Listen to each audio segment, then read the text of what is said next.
ایک مرتبہ ایک اللہ والے کے پاس ایک نوجوان آیا، بڑا پریشان، اور حضرت کی خدمت میں آ کر کہنے لگا کہ حضرت میرے نکاح ہو گئے، لیکن اللہ کا احسان ہے بیوی جو مجھے اللہ نے عطا فرمائی وہ حافظہ ہے قرآن کریم کی، لیکن میں حافظ نہیں ہوں۔ اب جب پہلی رات ہے، ملاقات ہوئی میاں بیوی کی، تو پہلی ملاقات میں بیوی مجھ سے کہنے لگی کہ ایک سوال کا جواب مجھے آپ دیجئے۔ وہ بیچارے بڑے پریشان کہ بھئی کیا سوال ہے؟ کہ اب میں آپ سے پوچھنا چاہتی ہوں کہ قرآن پر کون سی کتاب رکھی جائے گی؟ قرآن پر کون سی کتاب رکھی جائے گی؟ ظاہر ہے کہ قرآن پر بخاری بھی نہیں رکھ سکتے، مسلم بھی نہیں رکھ سکتے، ترمذی بھی نہیں رکھ سکتے۔ تو کہا کہ بھئی یہ سوال تو جواب بالکل صحیح ہے، کہا کہ قرآن پر قرآن رکھا جائے گا۔ تو کہا میرے سینے میں قرآن ہے، آپ کے سینے میں تو قرآن ہے نہیں۔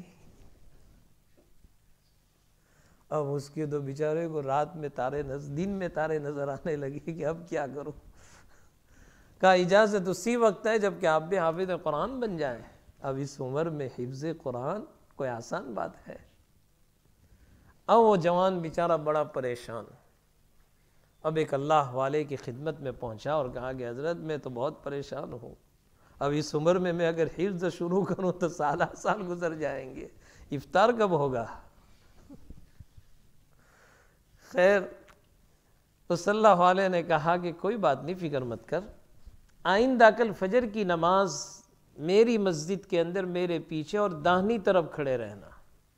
کون سی طرف کھڑے رہنا؟ رائٹ سائڈ میں۔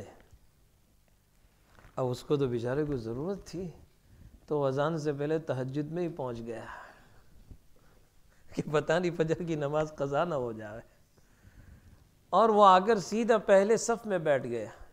حضرت نے فجر کی نماز پڑھائی، اور فجر کی نماز کے بعد حضرت نے جب داہنی طرف سلام پھیرا، السلام علیکم ورحمۃ اللہ،